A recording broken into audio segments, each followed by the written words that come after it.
ಸತ್ತಾನೆ ಅವನ್ ನಿಂಗ ಬಿನ್ ಜವರ 67ನೇ ಇಸ್ವಿನಲ್ಲಿ ಸತ್ತ. ಅವನ್ ಸತ್ರುನು ಅವನ ಹೆಸರಿಗೆ ಪಾಣಿ ಬರೋದ್ ತಪ್ಪಿರ್ಲಿಲ್ಲ. ಅವನ ಹೆಸರಿಗೆ ಪಾಣಿ ಬರ್ತಾ ಇತ್ತು. 3 ಜನ ಮಕ್ಕಳು ಅನುಭವದಲ್ಲಿದ್ರು. ಅವನ ಮಗಗೆ ಬರ್ತಾ ಇತ್ತು ಅದು ಪಾಣಿ. ಅವನ ಮಗ ಅಲ್ಲ, ಅವನ ಹೆಸರಿಗೆ ಬರ್ತಾ ಇತ್ತು, ನಿಂಗನ ಹೆಸರಿಗೆ. ಅದು ಯಾವಾಗ ಹೋಯ್ತು ಅವನ ಹೆಸರು ನಿಲ್ತು ಪಾಣಿ ಅಂದ್ರೆ, ದೇವರಾಜ ಹೋಗಿ ಡಿನೋಟಿಫೈ ಆದ್ಮೇಲೆ, ದೇವರಾಜನ ಹೆಸರು ಡಿನೋಟಿಫೈ ಆದ್ಮೇಲೆ, ಡಿನೋಟಿಫೈ ಇಂದ ಕೈ ಬಿಡ್ಬೇಕಾದ್ರೆ ನಿಂಗನ ಹೆಸರು ಇದು ತಪ್ಪಿತು. ಹೌದು, ಪಾವತಿ ಖಾತೆ ಆಯ್ತು ಆಗ ದೇವರಾಜ್ಗೆ. ಅಲ್ಲ ರೀ, ನೀವು ಇಷ್ಟು ಹೇಳ್ತಿರಲ್ಲ, ಒಬ್ಬ ಕ್ಯಾಬಿನೆಟ್ ತೀರ್ಮಾನ ಮಾಡಿ ಬಚ್ಚೇಗೌಡರ ಅಧ್ಯಕ್ಷ ಇದರಲ್ಲಿ ಯಾರು ನಮ್ಮ ಸುಬ್ರಹ್ಮಣ್ಯಂ ಟೆರರ್ ಇದಿದ್ದಂಗೆ ಅವ್ರ ಒಂಥರ IAS ಅಲ್ಲಿ ಅವ್ರ ಅಧ್ಯಕ್ಷತೆಯಲ್ಲಿ 3 ಜನ ಸಮಿತಿ ಮಾಡಿ, ಅವ್ರ ಸಮಿತಿನಲ್ಲಿ 4 ಸಾರಿ ಹೋಗಿ ಆ ಸ್ಪಾಟ್ ನೋಡಿ ಅರ್ಜಿ ಬರ್ದಂಗೆಲ್ಲ ಆ ಸ್ಪಾಟ್ ಅಲ್ಲಿ ಏನೂ ಇಲ್ಲ, ಇದು ಖುಷ್ಕಿ ಜಮೀನು ಅಂತ ಬಿಡುಗಡೆ ಮಾಡಿರುವಂತ ಸಮಿತಿನ ನೀವು ನಂಬಕ್ಕಲ್ಲ ಅಂತ ಸುಮ್ಮನೆ ಓದ್ತಾರೆ ಅವರು. ಹುಚ್ಚಿಡ್ದು ಹೋಗ್ಯಾರ ಅಲ್ಲ. ಆ ಸಮಿತಿ ಮುಂದೆ ಡಿನೋಟಿಫೈ ಮಾಡಕ್ಕೆ ಜಮೀನು ಇಲ್ದಲೇನೆ IAS ಆಫೀಸರ್ ಯಾವ ಉದ್ದೇಶಕ್ಕೋಸ್ಕರ ಬಿಡ್ತಾರ್ರಿ? ಏನ್ ಪ್ರಭಾವ ಬೀಳ್ತಾರೆ? ಅದಕ್ಕೆ ಜಮೀನ್ ಇಲ್ದಲ್ಲ ಅವನ ಡಿನೋಟಿಫೈ ಮಾಡ್ತಾನ.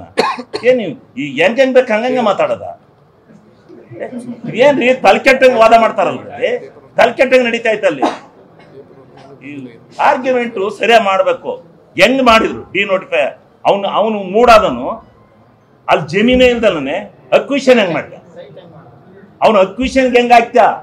3 ಎಕರೆ 16 ಗುಂಟೆ ನಾನು ಅಕ್ವಿಷನ್ ಮಾಡ್ತಾ ಇದ್ದೀನಿ ದೇವರಾಜನ ಹೆಸರಲ್ಲಿಂತ. ಅಲ್ಲಿ ನೀವ್ ಹೇಳ್ರಪ್ಪ, ನೀವು ಮಾಧ್ಯಮದವರು ಅಲ್ಲಿ ಏನ್ ಮಾಡ್ತೀರಿ? ನೀವು ಅಲ್ಲಿ ವಾದ ಮಾಡಿದ್ದನ್ನ ಅಲ್ಲಿ ತೋರಿಸ್ತೀರಿ, ಅಲ್ಲಿ ಬರೀ ಸುಳ್ಳು ಅದ, ಹೇಳದೇ ಇಲ್ಲ. ದೇವರಾಜಂದು ಜಮೀನೇ ಅಲ್ಲ, ದೇವರಾಜಂತ ಜಮೀನ್ ತಗೊಂಡಾರೆ ಅಂದ್ರೆ ದೇವರಾಜಂತ ಜಮೀನಿಲ್ಲ ರಿಜಿಸ್ಟರ್ ಹೆಂಗಾತು? ಸುಮ್ಮನೆ ರಿಜಿಸ್ಟರ್ ಮಾಡ್ತಾರೆ, ರಿಜಿಸ್ಟರ್ ಮಾಡ್ಕೊಂಡು. ಆಮೇಲೆ ಶೆಲ್ವ್ ಕುಮಾರ್ ಅಲ್ಲ, ಇವ್ರು ನಮ್ಮ ಹಾಸನ DC ಹೋಗಿ ಅದನ್ನ ಸ್ಪಾಟ್ ಇನ್ಸ್ಪೆಕ್ಷನ್ ಮಾಡಿ, ಫೋಟೋ ಎಲ್ಲ ಇದಾವೆ, ಸ್ಪಾಟ್ ಇನ್ಸ್ಪೆಕ್ಷನ್ ಮಾಡಿ ಅದನ್ನ ಅವರಿಗೆ ಬಿಡುಗಡೆ ಮಾಡಿಕೊಟ್ಟಾರೆ. ಹೆಂಗ್ ಮಾಡಿಕೊಟ್ರು? ಅಕ್ವಿಷನ್ ಮಾಡಿಕೊಟ್ಟಾರೆ 2005ರಲ್ಲಿ. ಹೆಂಗ್ ಮಾಡಿಕೊಟ್ರು?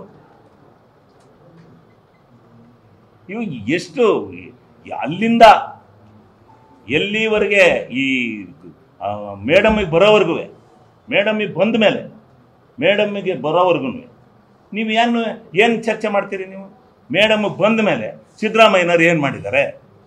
50-50 ಶೇರಿಂಗ್. 50-50 ಶೇರಿಂಗ್ ಯಾರ ಕಾಲದಲ್ಲಿ ಬಂತು? ಮೂಡ ಒಂದು ಸಂಸ್ಥೆ ಅಲ್ವ ಅದು. ಈಗ ನಾನು ಹೌಸಿಂಗ್ ಬೋರ್ಡ್ ಚೇರ್ಮನ್ ಆಗಿದ್ದೀನಿ. ನಾವು ಮಂಡಳಿ ತೀರ್ಮಾನ ತಗೋತೀವಿ, 50-50 ಅಂತ ತಗೋತೀವಿ, ಇಲ್ಲ 60-40 ಅಂತ ತಗೋತೀವಿ. ಅದು ನಮ್ಮನ್ನು ಕೇಳಬೇಕು, ಮುಖ್ಯಮಂತ್ರಿನ ಕೇಳೋದು. ಮುಖ್ಯಮಂತ್ರಿಗೆ ಕಳಿಸ್ತೀವಿ ನಾವು. ಮೂಡಾದ್ರೆ ಏನ್ರಿ ಮಾಡ್ತವ್ರು? ಅಲ್ಲಿ DT ದೇವೇಗೌಡ ಇರ್ಲಿಲ್ವಾ? ಅಜಿತ್ ಶೆಟ್ಟಿ ಇರ್ಲಿಲ್ವಾ? ತನ್ವೀರ್ ಶೆಟ್ಟಿ ಇರ್ಲಿಲ್ವಾ? ತನ್ವೀರ್ ಶೆಟ್ಟಿ ಇರ್ಲಿಲ್ವಾ? ಯಾರು ಇರ್ಲಿಲ್ಲ? ರಾಮದಾಸ್ ಇರ್ಲಿಲ್ವಾ ಎಕ್ಸ್ಪರ್ಟ್? ಸಾರಾ ಮಹೇಶ್ ಇರ್ಲಿಲ್ವಾ ಅಲ್ಲಿ ಕಮಿಟಿ ಒಳಗೆ? ಹೆಂಗೆ ಮಾಡಿದ್ರು ರೆಸಲ್ಯೂಷನ್? ಅವರು ಭೂಮಿನೇ ಇಲ್ಲದ್ಮೇಲೆ ರೆಸಲ್ಯೂಷನ್ ಹೆಂಗ್ ಮಾಡಿದ್ರು? 50-50 ಶೇರಿಂಗ್ ರೆಸಲ್ಯೂಷನ್ ಹೆಂಗ್ರಿ ಮಾಡಿದ್ರು? ಇವ್ರೇನು MLAಗಳಲ್ವಾ? ಯಾರೋ ಒಬ್ರು ಹೇಳ್ಬಿಟ್ರೆ ಮಾಡ್ಬಿಡ್ತಾರ? ಹಂಗಲ್ಲ. ಸಿದ್ದರಾಮಯ್ಯನವ್ರಿಗೆ ಒಬ್ರಿಗೆ ಭೂಮಿ ಕೊಟ್ಬಿಟ್ರೆ ಅವ್ರಿಗೆ ಮಿಸಸ್ಗೆ ನಾವೆಲ್ಲ ಸಾವಿರಾರು ಹೊಡ್ಕೋಬಹುದು ಅಂತ ಹೇಳ್ಬಿಟ್ಟು ರೆಸಲ್ಯೂಷನ್ ಮಾಡ್ಯಾರೆ. ಇವರು ಈಗ ಗೊತ್ತಾಗುತ್ತೆ ತಡ್ರಿ, ಹಣ ಬರ ಎಲ್ಲವ ಈಗ ಇದ್ರಲ್ಲಿ ಹಾಕಿದಾರಲ್ಲ ಜುಡಿಷಿಯಲ್ ಎಂಕ್ವೈರಿನಲ್ಲಿ. Judicial enquiry ಕೊಟ್ಟಿಲ್ವಾ?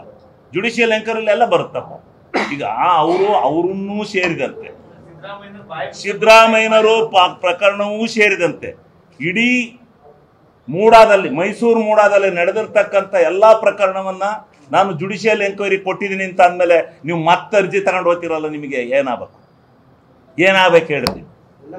ಏನು ಹಂಗಾರೆ ನಿಮಗೆ ಜುಡಿಷಿಯಲ್ ಮೇಲೆ ಜ್ಞಾನ ಇಲ್ವಾ? ನ್ಯಾಯ ಇಲ್ವಾ ನಿಮಗೆ? ಇದಿಲ್ವಾ? ನಂಬಿಕೆ ಇಲ್ವಾ ನಿಮಗೆ ಜುಡಿಷಿಯಲ್ ಮೇಲೆ?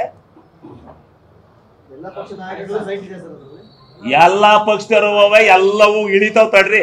ಆಮೇಲೆ ನಿಮಗೆ ನೋಡಿರೋ ನ್ಯೂಸ ಹೆಂಗೆ ಇಳಿತಾವ್ ತಡ್ರಿ. ಇನ್ ಸ್ವಲ್ಪ ದಿವಸ ತಡ್ರಿ, ಅದ್ ಏನಾಗುತ್ತೆ, ಎಲ್ಲಿ ಹೋಗಿ ನಿಲ್ಲುತ್ತೆ ಅಂತ ಹೇಳ್ತೀವಿ ಆಮೇಲೆ.